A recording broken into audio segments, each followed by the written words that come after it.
So hello everyone, आज हम आ चुके हैं cell the unit of life के नए लेक्चर पे। आज हम यूकैरियोट्स के पहले सेल ऑर्गेनेले पे जंप अप ऑन करने वाले हैं। एक्साइटेड होना भी चाहिए तुम्हें, क्योंकि हमारा प्रोकैरियोट्स कंप्लीट हो गया है यार, यूकैरियोट स्टार्ट हो गया है। ठीक है, हम लोग मतलब काफ़ी जल्दी तो नहीं, बट चैप्टर कंप्लीट हो जाएगा हमारा। हम मतलब स्पीड काफ़ी एफिशिएंट स्पीड से हम चल रहे हैं। ओके, सो देखो, और देखो तुम्हारी जो लेक्चर्स है ना वो काफ़ी ज़्यादा आते हैं, तो ये मत कहा करो बहुत ज़्यादा लेक्चर है, क्योंकि ड्यूरेशन देखो भाई 10 मिनट, 5 मिनट, कोई कोई तो 5-6 मिनट, या फिर मैक्सिमम 15 मिनट तक का ही आया है, और वो भी कोई एक दो ही है, कोई भी ज़्यादा देर का लेक्चर है ही नहीं। तो तुम्हें इसमें दिक्कत नहीं होनी चाहिए। एक एक घंटे के वो 10 लेक्चर से बढ़िया है तुम ये वाले 10-10 मिनट के लेक्चर्स देखो। ठीक है ना। और मैंने सब कुछ कवर किया, ऑलमोस्ट सब कुछ। अब देखो, जो तुम क्वेश्चन प्रैक्टिस करना चाहते हो ना, वो बाद में करेंगे हम क्वेश्चन प्रैक्टिस, जब चैप्टर्स कंप्लीट हो जाएंगे। अगर तुम्हें क्वेश्चन प्रैक्टिस साथ के साथ करना है तो अपने किसी बुक से करो, या कोई और वीडियो भी तुम रेफ़र कर सकते हो जिसमें क्वेश्चन प्रैक्टिस करवाई जाए, जिससे तुम्हारा जो चीज़ जो तुम पढ़ रहे हो उसकी प्रैक्टिस होती रहे। ठीक है, तो आज हम पढ़ने वाले हैं सेल वॉल के बारे में। सेल वॉल एक परसेप्शन होती है कि बेकार की ऑर्गेनेल है, करती क्या है, बाहर प्रेजेंट होती है, करी क्या रही है वो हमारे लिए, बट बहुत कुछ कर रही है भाई। सेल वॉल करती है हमारा प्रोटेक्शन। अब प्रोटेक्शन ही नहीं होगा तो तुम्हारा सेल ही खत्म हो जाएगा, तुम बचोगे ही नहीं, तो क्या फ़ायदा। अब तुम हमारे अंदर कह दो स्किन क्या काम कर रही है, बेकार की चीज़ है, हटा दो स्किन, क्या काम की है। बट मान लो स्किन नहीं रहेगी तो तुम्हारी प्रोटेक्शन कैसे होगी, इन्नी इन्नी चीज़ों से तुम्हें चोट लग जाएगी, तुम्हारे खून आ जाएंगे, खून क्या आ जाएंगे, तुम्हारी बॉडी इधर उधर हो जाएगी। ये तुम्हारी बॉडी को एक शेप प्रोवाइड कर रही है स्किन। ऐसा ही काम करती है कौन, सेल वॉल। ठीक है, तो सेल वॉल को कभी हल्के में मत लेना। सेल वॉल देखो नॉन लिविंग और डेड होती है।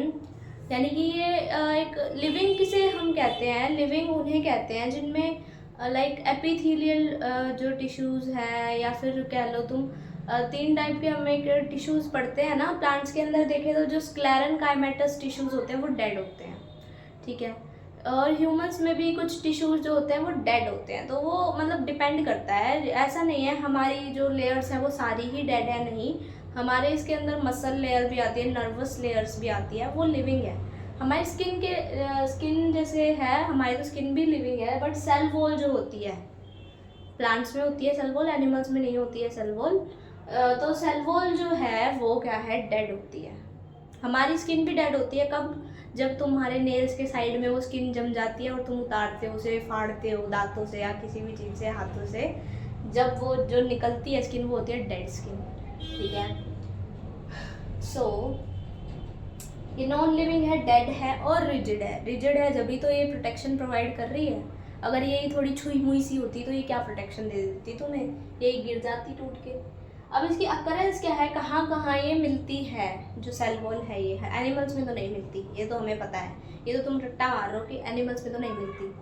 ठीक है, जो आउटर कवरिंग है प्लाज्मा मेम्ब्रेन की, ये कहाँ कहाँ मिलती है, बैक्टीरिया में, फंगाई में, प्लांट्स में, और कुछ कुछ प्रोटिस्ट में भी। अभी कुछ कुछ प्रोटिस्ट का एग्जांपल मुझे तुम बताओगे कमेंट सेक्शन में। ठीक है, जो भी मतलब एंगेज्ड रहेगा, आंसर करेगा, उसका जो है वो अच्छा हो जाएगा अपने आप ही।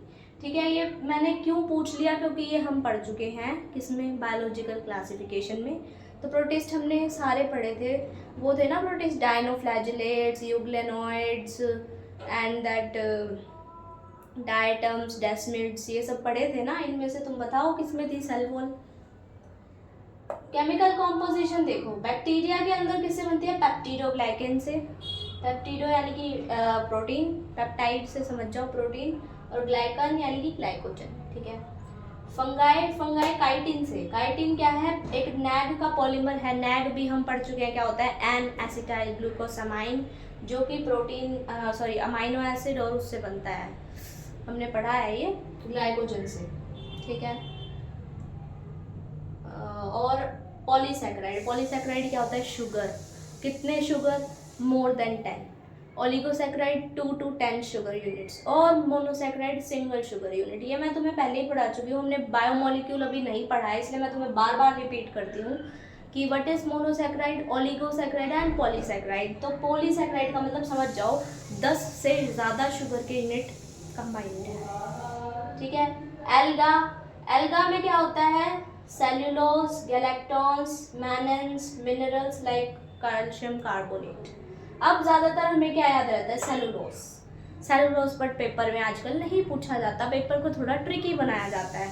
तुम्हें ऑप्शन दिया जाएगा सेलुलोज भी, सेलुलोज, गैलेक्टन्स, मैनन्स, मिनरल्स और ये भी, और इनमें से मान लो एक दो, कोई दो ही ऑप्शन दे दिए, सेलुलोज और गैलेक्टन्स भी, तो है तो सारी ही करेक्ट। हम किसी ऑप्शन को भी रॉन्ग नहीं बोल सकते।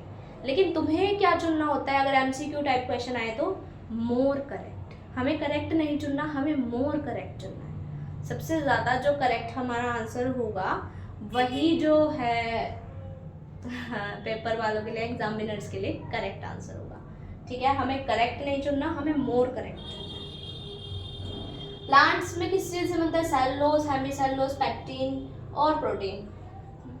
वही बात है, प्लांट्स में भी हमें क्या याद रहता है, सेलुलोज। कोई भी हमसे पूछ ले सेल वॉल किससे बनती है, हमें भले ही कोई स्पेसिफाई ना करे, बैक्टीरिया, फंगाई, एल्गा या प्लांट्स, हम डायरेक्ट बोलते हैं सेलुलोज।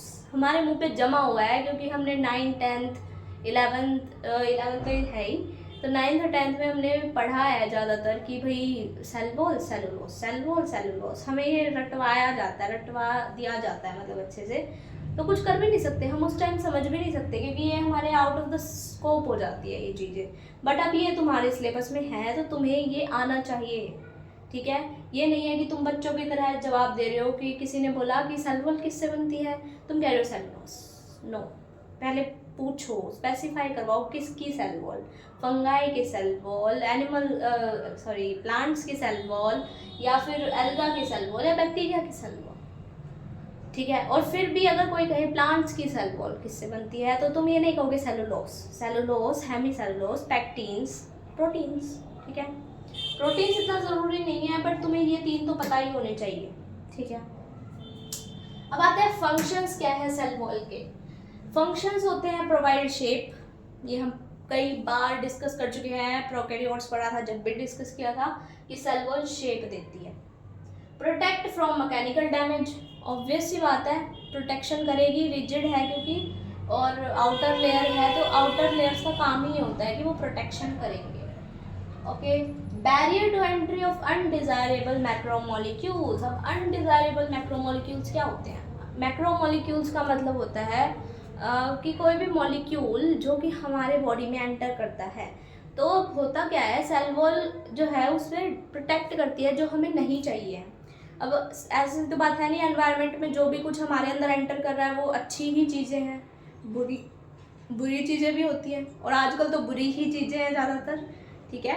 तो सेल वॉल करती क्या है, हमारे अंदर नहीं होती सेल वॉल, हमारे अंदर और अलग मैकेनिज्म्स हैं, बट जो ये स्पीसीज़ हैं, फंगाई और प्लांट्स, एल्गा और बैक्टीरिया की, इनमें सेल वॉल होती है जो क्या करती है, अनडिजायरेबल मैक्रोमोलिक्यूल से प्रोटेक्ट करती है। सेल टू सेल इंटरेक्शन में भी हेल्प कर रही है अब ये सेल वॉल। अब सेल टू सेल मतलब कोई दो सेल्स हैं उनके आपस में कुछ एक्सचेंज करने में भी हेल्प करती है। कैसे, वो इस डायग्राम से समझो।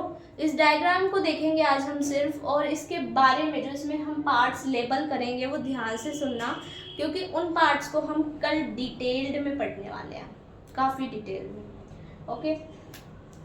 देखो ये है सेल बी, ये है सेल ए, दो सेल्स हैं, इन दोनों के बीच में इन दोनों के आउटर कवरिंग में तो है ही सेल वॉल, और ये भी तो इस साइड भी तो आउटर कवरिंग है सेल ए का, इस साइड भी तो आउटर कवरिंग है, और ये सेल बी का आउटर कवरिंग है। ये दोनों एक दूसरे से इंटरेक्ट कर रहे हैं थ्रू द सेल वॉल्स। अब देखो कैसे, ये जो मैंने लाइंस से जो सेल वॉल बनाई है ये सेकेंडरी सेल वॉल है, ये रही सेकेंडरी सेल वॉल, और ये जो मैंने डॉट डॉट से बना दिए हैं ये है प्राइमरी सेल वॉल, और ये जो पाइप बनाए हैं नीले रंग के ये क्या है, प्लाज्मोडेस्माटा। प्लाज्मोडेस्माटा हम पहले पढ़ चुके हैं प्रोकैरियोट्स में कि ये दो सेल में एक्सचेंज करता है जो सब्सटेंस है जो एक दूसरे को चाहिए होंगे, और ये है मिडल लैमेला जो दो सेल के कनेक्शन में हेल्प कर रहा है, ठीक है, मिडल लैमेला। अब देखो प्राइमरी वॉल क्या है, मिडल लैमेला के बिल्कुल जो आसपास जो वॉल मिलेगी वो कौन होगी, primary cell wall. Primary cell wall young cell में बनती है, जो यंग सेल्स होते हैं उनमें प्राइमरी सेल वॉल बनती है।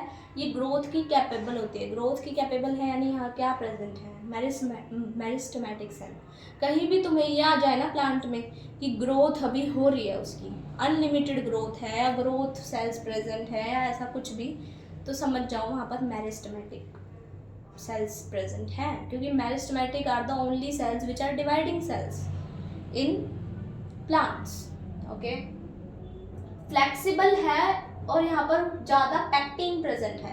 पैक्टिन जो है वो फ्लेक्सिबल इन नेचर ही होता है, फ्लेक्सिबल इसी वजह से है क्योंकि यहाँ पर ज़्यादा पैक्टिन प्रेजेंट है। ठीक है, लास्ट है form by gap filling method. ये जो प्राइमरी वॉल है गैप फिलिंग मेथड से बनाई जाती है। देखो मैंने मतलब है ना, ज़्यादा से ज़्यादा गैप भरने की कोशिश इसमें की जाती है, इसलिए इसे क्या बोलते हैं, गैप फिलिंग मेथड। काफ़ी इंपॉर्टेंट पॉइंट्स है, तुम्हें याद रखने हैं। ये देखो बाहर वाली सेल वॉल है, अंदर वाली प्लाज्मा मेम्ब्रेन है, ये भी हमने लेबल कर लिया है। काफ़ी इंपॉर्टेंट डायग्राम है, तुम इसे अच्छे से मतलब याद करके आना, पढ़ के आना। देखो अब तुम्हें एक बात बताती हूँ, मैं सारी एनसीईआरटी बोर्ड पे करवा देती हूँ, तो तुम्हें मोस्ट प्रोबेबली तुम्हें ये लगता है कि अब तो हमें ज़रूरत ही नहीं है, हमें सब आ गया, हमें एनसीईआरटी पढ़नी ही नहीं चाहिए। बट दिस इज़ रॉन्ग, क्योंकि हम यहाँ पर क्या पढ़ते हैं, हम इसे सिंप्लीफाई करते हैं एनसीईआरटी को। बट तुम्हारे क्वेश्चंस जो है वो एग्जामिनर तुम्हारे लिए सिंप्लीफाई करके कभी नहीं देगा, वो तुम्हें घुमाने की कोशिश करेगा, और घुमाने की क्या, वो तुम्हें एग्जैक्ट एनसीईआरटी के लाइंस देंगे, क्योंकि उनके लिए स्टैंडर्ड बुक क्या है, एनसीईआरटी। स्टैंडर्ड बुक कोई भी टीचर नहीं है, स्टैंडर्ड कोई भी लेक्चर नहीं है, स्टैंडर्ड कोई और XYZ बुक भी नहीं है।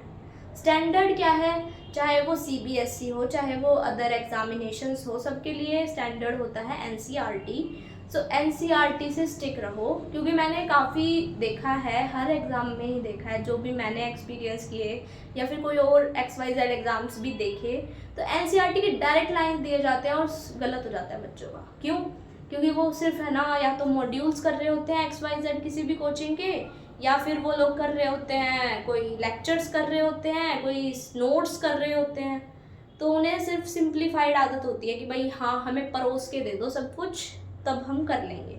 बट एग्जामिनर तुम्हें पास करवाने तो नहीं आया है, वो तुम्हें फेल कराने आया है। मैं सच बता देती हूँ, एग्जामिनर तुम्हें पास करने के लिए नहीं है, वो फेल करने के लिए है, क्योंकि उनके पास भाई बहुत करोड़ों में बच्चे आते हैं, वो नहीं कर सकते इतने बच्चों को पास। उन्हें कुछ गिने चुने बच्चे सिलेक्ट करने हैं, उन्हें काफ़ी सारे ढेर में से कुछ हैंडफुल भी नहीं, कुछ मान लो 1 टीस्पून बच्चे छानने हैं, सिर्फ 1 टीस्पून। ठीक है, बहुत बड़े ओशियन में से 1 चम्मच पानी निकालना है, तो ये काफ़ी मुश्किल टास्क होता है। तो वो तुम्हें पास करवाने नहीं आए, वो तुम्हें फेल करने के हिसाब से क्वेश्चन देते हैं, और वो देते हैं डायरेक्ट एनसीईआरटी की line.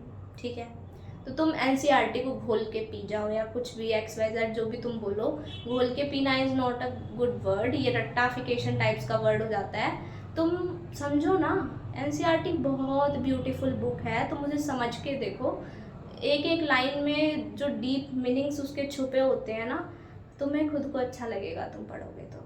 So thank you so much, आज के लिए इतना ही है, और अब हम कल के लेक्चर में इस डायग्राम को डिटेल में डिस्कस करेंगे, तो सब पढ़ के आएंगे। थैंक यू सो मच, आज के लिए इतना ही।